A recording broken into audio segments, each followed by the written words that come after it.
Shalom, everyone, which is what I would say if I was speaking to you in Hebrew, and greeting you in Hebrew, because this is how Hebrew people greet each other.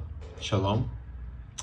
Today we're looking at Psalm 122, which is a psalm of ascent, a song of ascent. It's the third song of ascent in the Psalms. They start at 120 and they go through to 134. And these songs of ascent were sung by Israel as they would go on pilgrimage to Jerusalem 3 times a year for Passover, for Pentecost, and for the Festival of Booths.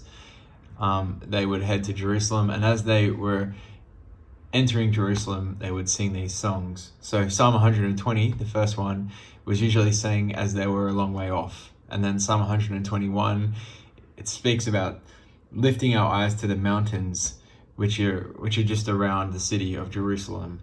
And then Psalm 122, which we're reading today, is the psalm that speaks about entering Jerusalem. So if you have a look at verse 2, it says, "Our feet are standing in your gates, Jerusalem."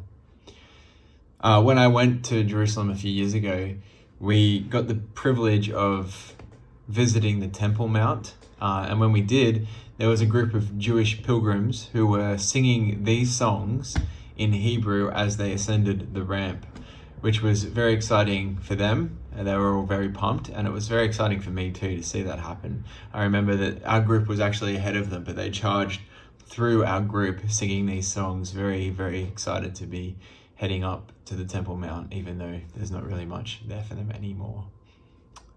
So the song begins by rejoicing because they're heading to the house of Yahweh. And then, like I said, verse 2, their feet are at the gates of the house of Yahweh. And then in verse 3 to 5, there's a bit of a description of what Jerusalem is like.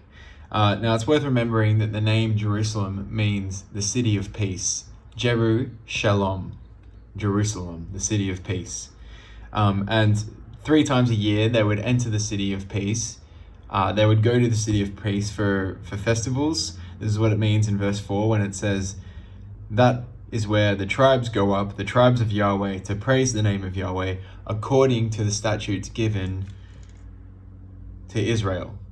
So 3 times a year, they would head from wherever they lived, they would head to Jerusalem so that they could worship Yahweh in the temple. At those times, the city was very packed, which is why it says in verse 3, Jerusalem is built like a city, closely compacted together. It's speaking about the tight-knit nature of Jerusalem in the festival time. And then at the end of the psalm, verse 6 to 9, it's a prayer for Jerusalem.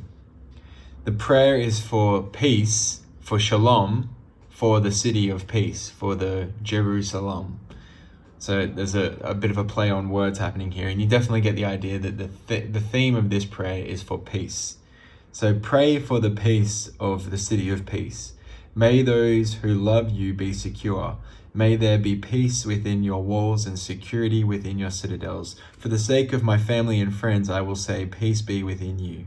For the sake of the house of Yahweh our God, I will seek your well-being. So certainly the theme is peace. Now, in the Jewish mindset, peace, shalom, it's this idea of being restored to wholeness.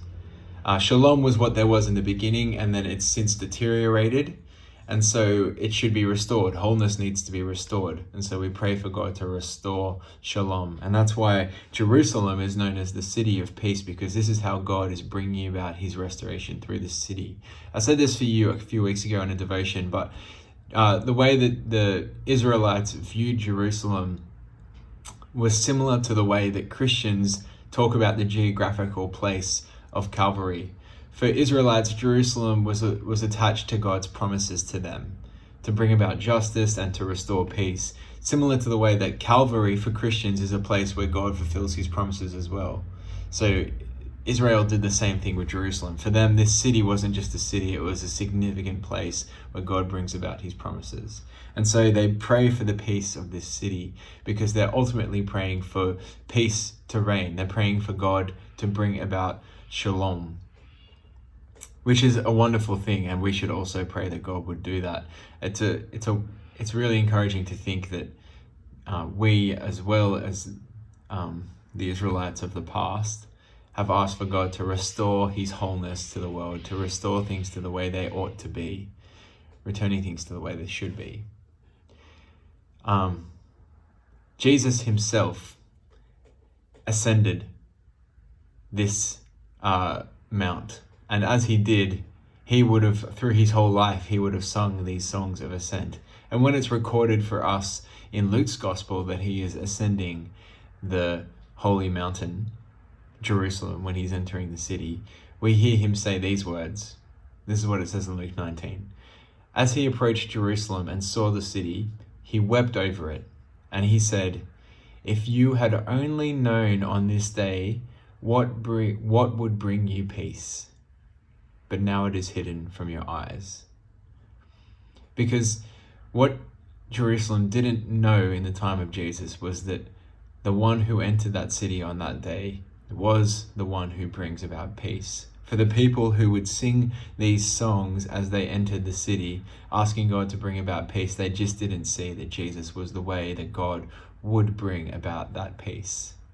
Because as Paul says in the letter to the Colossians, God made his peace on earth through the shedding of Jesus' blood. Let me read this for you.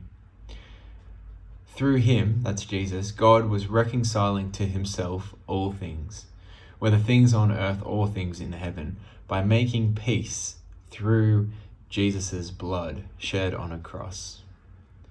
As Jesus entered the city, people didn't realize that peace, the Prince of Peace, was entering the city of peace to bring about peace.